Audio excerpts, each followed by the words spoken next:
what's up mga katits? Ay, ito na naman tayo. Ito na nga pala yung concrete mga katits. Itong concrete ay pinagtan pa nila ng malalaking bato.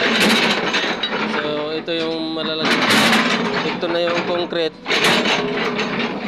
Yan yung malalaking bato, pinatong. Tapos kami doon.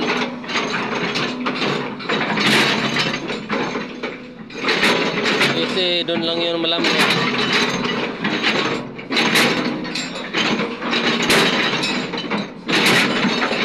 Sobrang tigas mga katip.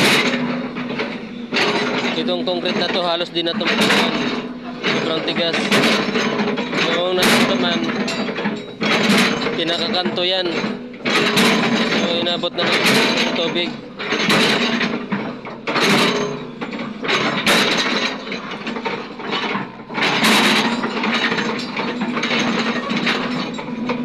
Open cut nga pala yung katits, yung ano namin, open cut.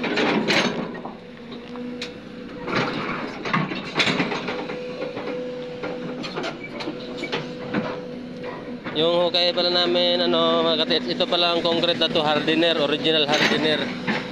Yan yun, may tubig.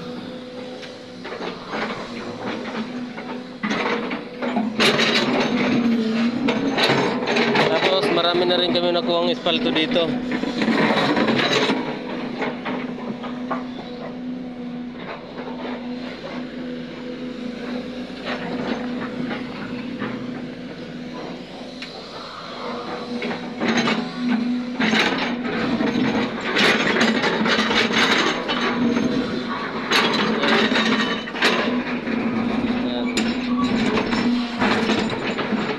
Yan yung original na bato mga katits. Ito naman yung simento. Yan yun, yan, papunta ron. Yan. Hanggang dito yan. Ito.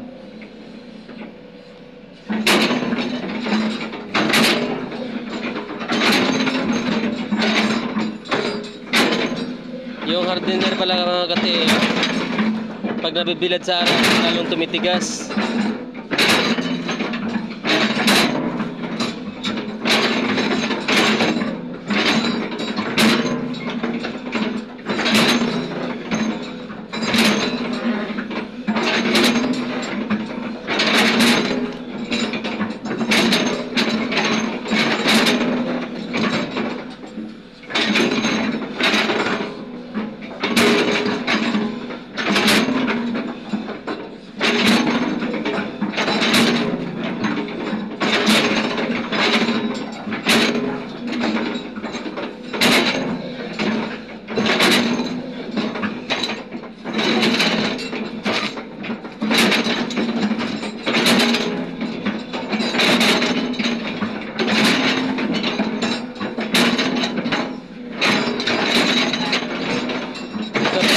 Katits,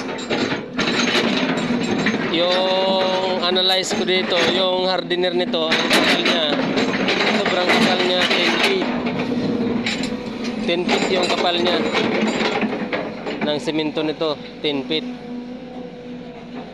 Ganyan kakapal yung ano niya, concrete niya nito, 10 feet. So nabawasan na namin siya ng mga 5 feet ang taas. So may 5 feet pa kami. Ganyan kahirap mga katits.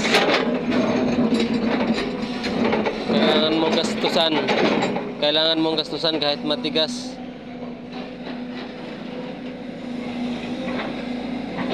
Bago ibigay sa'yo, magagastos ka muna talaga ng tira. Mano-mano lang ito, hindi ito basta-basta mga katits.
Kita nyo mga katiits, grabe.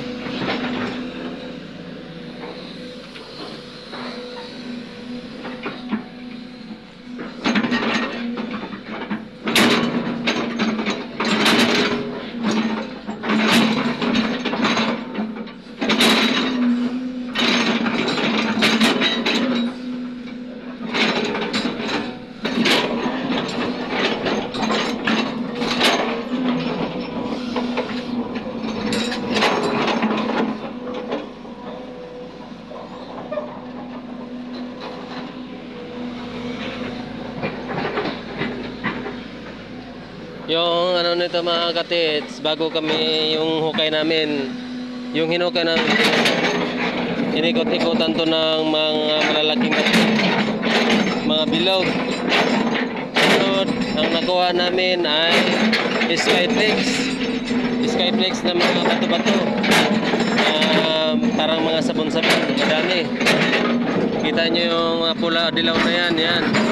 Pagkasunod niyan, yung hardener na naman, na clay. Yung clay na naman, yung layer na yan. Oh. Yan. Ito. Yan, ganyan kakapal bago pa dumating kami dito sa mga bato na to. Na nakakamada na yan. Yan. Durog-durog ng tigas. Nung nakagpasan na namin yan mga katikits. Yun, ito na. Semento na sobrang tigas.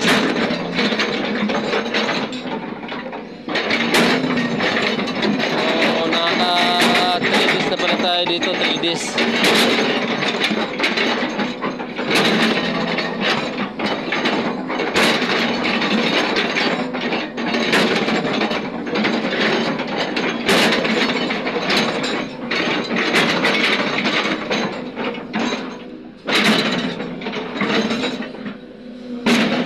Mga katiits, mag-ano lang kayo lagi, huwag niyong kalimutan mag-comment at i-follow ang ating account para lagi kayong update sa mga sunod na video.